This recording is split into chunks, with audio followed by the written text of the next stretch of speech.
Shalom saudara, Liga Doa mempersembahkan 7 ayat singkat di Alkitab tentang Yesus yang akan membuka mata Anda. 1. Yohanes 10 ayat 30. Aku dan Bapa adalah satu. Tahukah Anda bahwa tidak ada satupun manusia yang dapat melihat wajah Allah? Bahkan Nabi sekelas Musa saja, seperti yang kita bisa baca dalam Keluaran 33 ayat 23, hanya diizinkan melihat punggungnya saja. Yesus Kristus bukan saja telah langsung memandang wajah Allah dan sepenuhnya menatap, akan tetapi lebih dari itu, Yesus itu hidup di hadirat Allah. Sebagai anak, Yesus hidup dalam kesatuan yang mendalam dengan Bapa. Inilah yang menjadi sebab kenapa ajaran-ajaran Tuhan Yesus itu lain daripada yang lain. Ajaran-ajaran Yesus itu penuh kekuasaan. Sungguh luar biasa. Karena ajaran Yesus bukan berasal dari manusia, melainkan datang langsung dari Sang Bapa. Jadi benarlah, barang siapa yang melihat Yesus, ia juga melihat Bapa. Jika kita mengasihi Yesus, kita pun mengasihi Bapa, karena mereka adalah satu. Tuhan Yesus telah menjadi perantara kita. Haleluya. Amin. 2. Yohanes 11 ayat 35. Maka menangislah Yesus. Tahukah Anda bahwa Yesus benar-benar pernah ada di dalam dunia ini? Bukan mitos belaka. Bahwa Yesus yang adalah Tuhan telah menjadi manusia masuk ke dalam sejarah dunia. Kitab-kitab Injil mencatat jelas tempat, tanggal, waktu, bahkan siapa raja, siapa gubernur, dalam pemerintahan siapa, pada saat Yesus turun ke dunia menjadi manusia.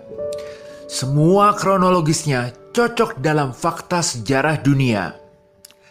Yesus mempunyai kasih yang luar biasa terhadap kita, orang berdosa. Yesus menjadi manusia yang benar-benar ada dalam sejarah karena Yesus peduli kepada kita. Yesus turun menjadi manusia untuk menderita bersama manusia lainnya. Semua dilakukan Yesus dimulai dari saat pembaptisan di Sungai Yordan hingga rela menanggung beban dosa manusia di kayu salib adalah demi kita, manusia berdosa. Jadi Tuhan kita, Yesus Kristus, adalah Tuhan yang penuh belas kasihan. Karena Tuhan kita bukanlah Tuhan yang tidak dapat turut merasakan penderitaan kita. Sebab Yesus pernah menjadi manusia yang bisa menangis dan yang telah menderita. Maka Tuhan pasti dan selalu akan menolong kita melewati pasang surut kehidupan ini. Amin. 3. Ibrani 13 ayat 8. Yesus Kristus tetap sama, baik kemarin maupun hari ini dan sampai selama-lamanya. Ada pepatah yang mengatakan, tiada yang abadi di dalam dunia ini selain perubahan. Kita merasakan betul bahwa segala sesuatu berubah begitu cepat. Kehidupan tampaknya bergerak begitu cepat. Dari perkembangan teknologi, di mana kita sering merasa tertinggal. Masalah yang datang silih berganti, usia yang terus bertambah, sampai kepada hati manusia yang sering bisa berubah. Janji seringkali diingkari, niat sering berubah-ubah. Tiada kepastian selain perubahan itu sendiri. Tetapi sungguh melegakan bahwa kita memiliki juru selamat yang tidak pernah berubah. Tuhan Yesus tidak pernah akan berubah, dulu, sekarang, sampai selamanya. Kuasa nama Yesus sungguh luar biasa. Dalam Kisah Para Rasul, ada kisah pengemis yang meminta sedekah kepada Petrus dan Yohanes. Petrus menjawab dengan berkata, "Dalam nama Yesus Kristus dari Nazaret, berjalanlah," dan mujizat yang luar biasa terjadi.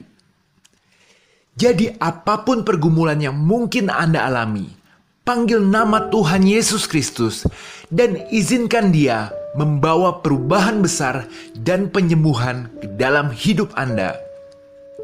Ada kuasa besar dalam nama Yesus Kristus, dan kuasa itu tersedia bagi kita hari ini. Sabda, ajaran, dan janji Yesus tidak akan pernah berubah. Cinta dan kesetiaannya juga tidak pernah berubah. Dia adalah juru selamat yang selalu hadir untuk membimbing, menghibur, dan menguatkan kita. Dia tidak pernah berubah di semua musim sepanjang tahun. Yesus Kristus tetap sama kemarin, hari ini, dan selamanya. Amin. 4. Kisah Para Rasul 16 ayat 31. Jawab mereka, "Percayalah kepada Tuhan Yesus Kristus dan engkau akan selamat, engkau dan seisi rumahmu." Inilah inti bagaimana manusia, Anda dan saya, bisa mendapatkan keselamatan dan memperoleh hidup kekal di surga. Tujuan kedatangan dan kematian Tuhan Yesus di kayu salib adalah untuk menjamin keselamatan miliaran orang.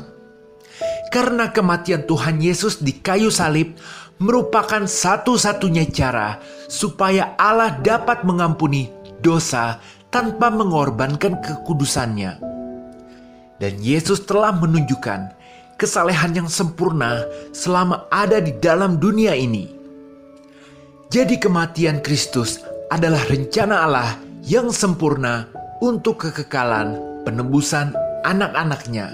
Sehingga siapa yang percaya kepada Tuhan Yesus akan mendapatkan garansi keselamatan.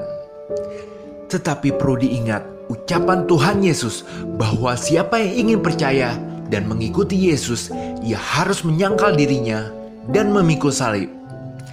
Jika kita mempunyai keinginan kuat untuk percaya dan mengasihi Tuhan Yesus yang telah menyelamatkan dan memberikan nyawanya kepada kita, maka tidak ada yang mustahil hidup kita akan menjadi kesaksian bagi keluarga kita, sehingga mereka pun akan percaya dan terselamatkan.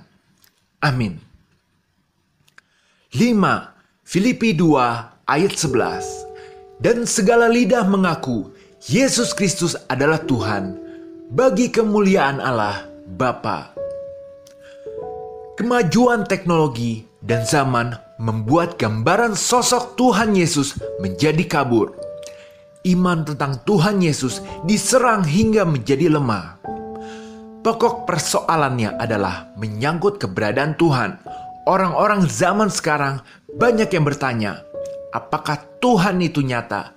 Apakah Tuhan itu sungguh-sungguh benar ada? Ini disebabkan karena banyak manusia zaman sekarang telah masuk ke dalam pencobaan setan. Kita sering bisa melihat bagaimana orang-orang zaman sekarang banyak yang menganggap Tuhan itu adalah hal yang tidak penting, bahkan mengganggu. Bila dibandingkan dengan semua hal yang tampaknya jauh lebih penting dan mendesak dalam kehidupan mereka. Apa yang nyata bagi mereka adalah apa yang tampak di depan mata, yaitu persoalan makanan, harta, dan kekuasaan. Bagi kebanyakan orang zaman sekarang, hal-hal ini lebih penting dan terasa nyata daripada hal-hal yang dari Tuhan. Padahal kenyataannya, yang paling penting itu adalah kesetiaan dan penyembahan kepada Tuhan yang benar. Baru yang kedua adalah makanan serta kebebasan dan lain-lain.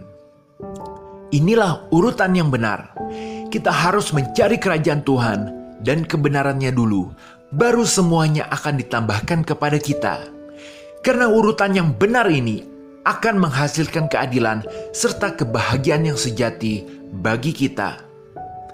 tak kala Tuhan dianggap sebagai hal kedua yang dapat dikesampingkan untuk sementara waktu atau untuk selama-lamanya karena ingin mengejar hal-hal lain yang lebih penting.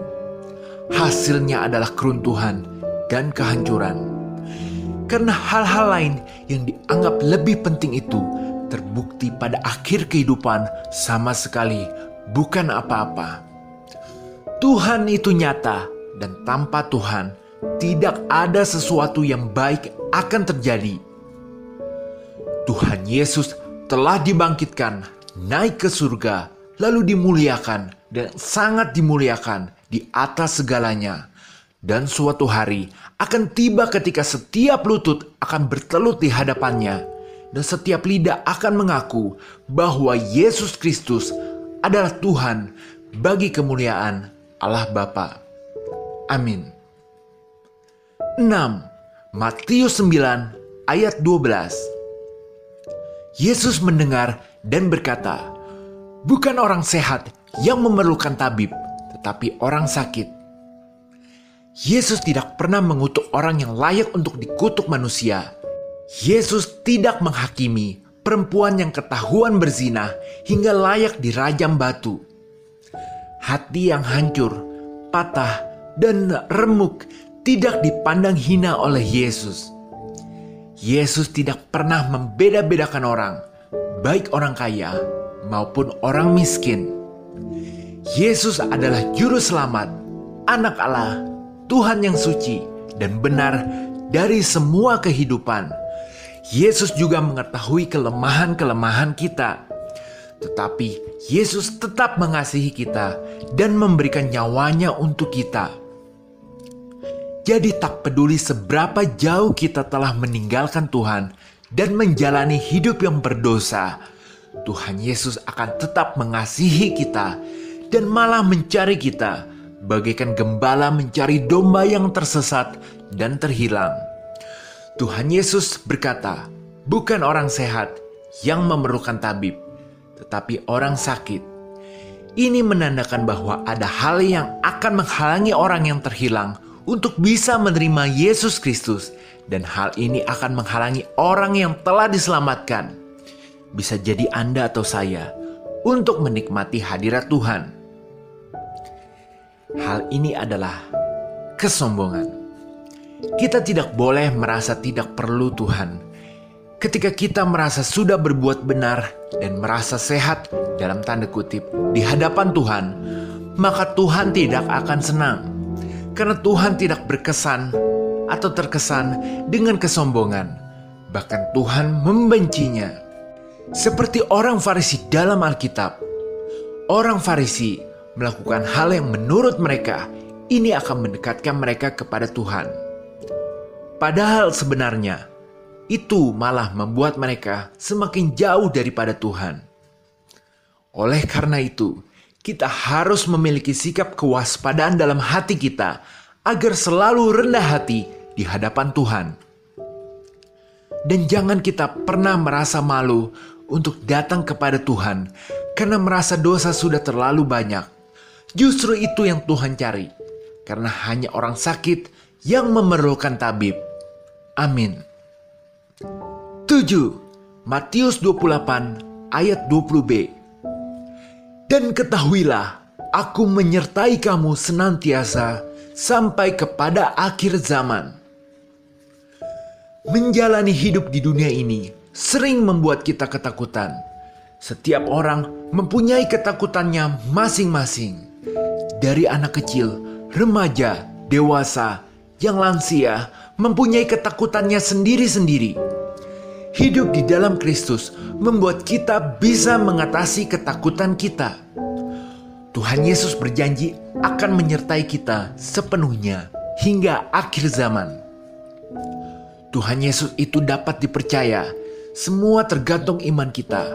Bahkan ketika iman kita lemah, Tuhan Yesus tidak akan pernah meninggalkan kita. Ada Roh Kudus yang menyertai kita selalu.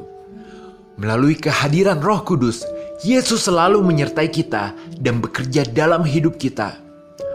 Memberikan hikmat, menolong, memberikan kuasa, mengajar, memberikan keberanian, dan yang terpenting membuat kita menjadi serupa dengan karakter Tuhan Yesus. Di saat suka maupun duka, kita dapat sepenuhnya percaya bahwa Tuhan Yesus selalu menyertai kita, mendengar doa kita, dan akan menjawab doa kita. Semua demi kemuliaan Tuhan. Haleluya. Amin.